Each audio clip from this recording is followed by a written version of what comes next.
Nah, kalau audit operasional itu juga bisa dilakukan oleh audit eksternal maupun audit internal. Oke, sampai sini dulu saya jelasinnya. Sekarang teman-teman tahu nggak bedanya auditor internal dengan auditor eksternal? Sebelum saya lanjut, ini sebetulnya pelajaran auditing 1 juga. Tapi lebih baik sekarang saya konfirmasi daripada nanti tersesat. Apakah teman-teman sudah paham perbedaan antara audit internal dan audit eksternal? Internal yang dari perusahaan, kalau eksternal KAP. Ya, betul. Ntar dulu ya Kak, Ibu ngajar dulu ya. Mohon maaf sebentar, anak saya baru tiba. Lainnya, bedanya? Apakah harus dari KAP? Kalau tadi Pak kayak Mbak Isma tadi, Mbak Isma tuh audit ISO, kan nggak harus dari KAP. Iya, Biasanya itu dari internal. penyelenggara ISO. Kalau tadi audit ISO tadi Mbak Isma internal atau eksternal Mbak Is? Internal, Bu. Kalau ISO audit sertifikasi kan? Yes, betul. Jadi audit ISO itu ada 2. Ya, internal itu maksudnya begini Bapak Ibu. Kalau perusahaan punya auditor, tadi orang atau pihak atau divisi yang tujuannya untuk memastikan bahwa tadi ya keempat tujuan audit itu dilakukan, itu namanya audit internal. Tetapi kalau kita nggak punya audit internal, terus pakai audit eksternal boleh nggak Bu? Boleh. Tapi kita punya audit internal, pakai eksternal juga boleh Bu? Boleh. Paham ya? Jadi punya atau tidak punya audit internal, Anda mau melakukan audit yang dilakukan oleh eksternal boleh. Eksternal itu artinya siapa? Tidak hanya KAP, tapi siapapun pihak yang berhak dan memiliki tadi kata-katanya ya, sertifikasi sebagai auditor eksternal, silahkan. Jadi kalau laporan keuangan, betul di KAP. Compliance, beberapa KAP masih menyelenggarakan. Ya, masih menyelenggarakan. Artinya apa? Ada compliance terhadap laporan keuangan. Gitu ya. Ada compliance terhadap audit manajemen yang nomor 4 ini juga masih bisa tuh KAP.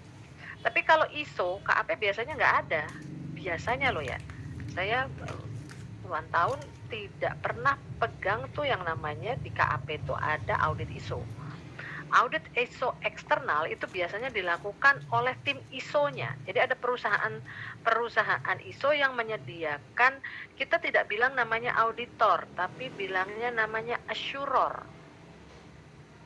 Assuror itu jadi gini, auditor itu adalah bagian dari pekerjaan asuran. Jadi kalau di buku-buku audit bahasa Indonesia namanya asuran. Ya, kalau di buku bahasa Inggris namanya assurance. Bukan insuran ya, assurance. Tulisannya asuran. Assurance. Jadi payung besarnya namanya asuran. Di dalam payung besar asuran ada payung kecil namanya auditor. Audit. Ya, jadi pekerjaannya banyak asuran. Nah, saya sebagai asuran dari yang namanya laporan keberlanjutan. Itu bersertifikasi saya dan saya berhak untuk melakukan audit atas laporan keberlanjutan.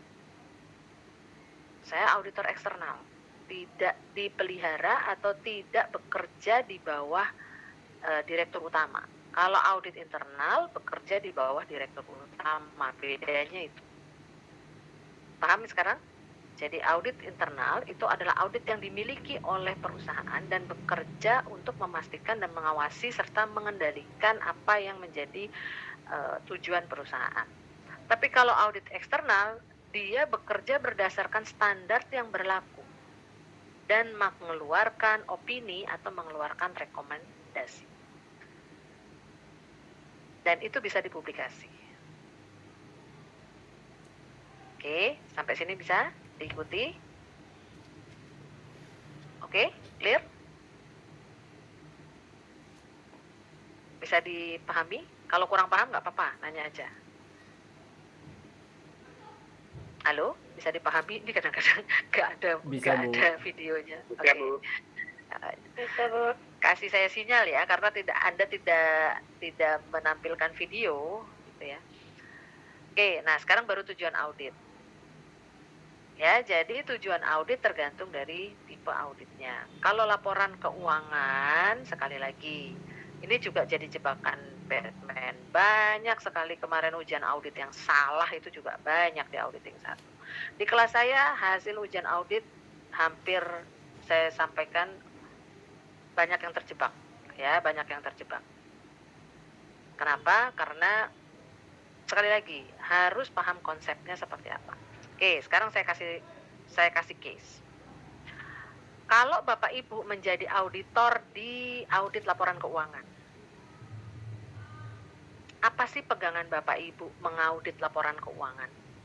Ya, kemarin kan auditing 1 tuh sudah lulus kan? Nah, sekarang pertanyaan saya, kalau Anda sudah lulus auditing 1, Anda menjadi auditor, saat Anda melakukan audit atas laporan keuangan, apa kunci dari laporan keuangan yang Anda audit sehingga itu bisa Anda selesai mengaudit, itu tandanya apa?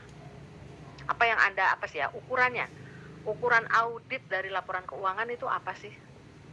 Silakan. Siapa saja?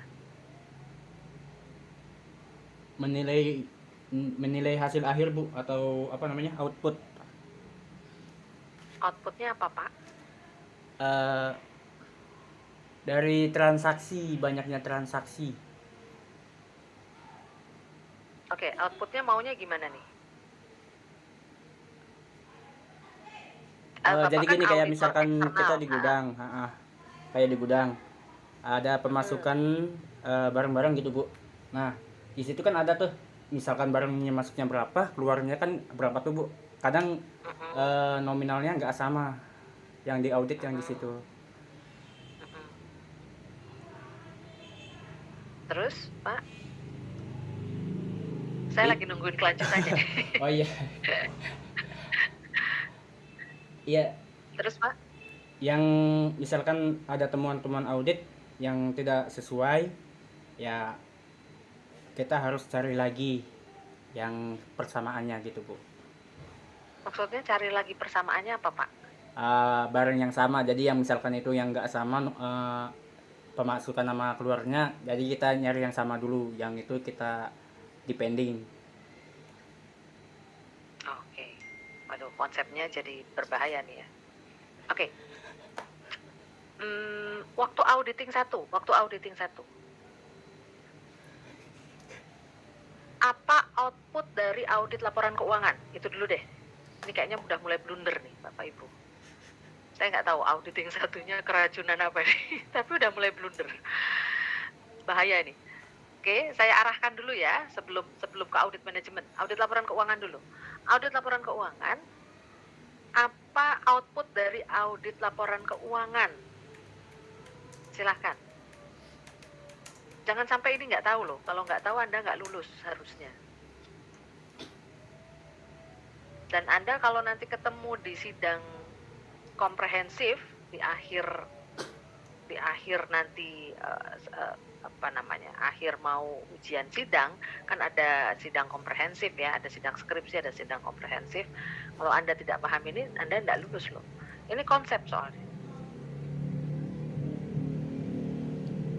Apa output dari audit laporan keuangan?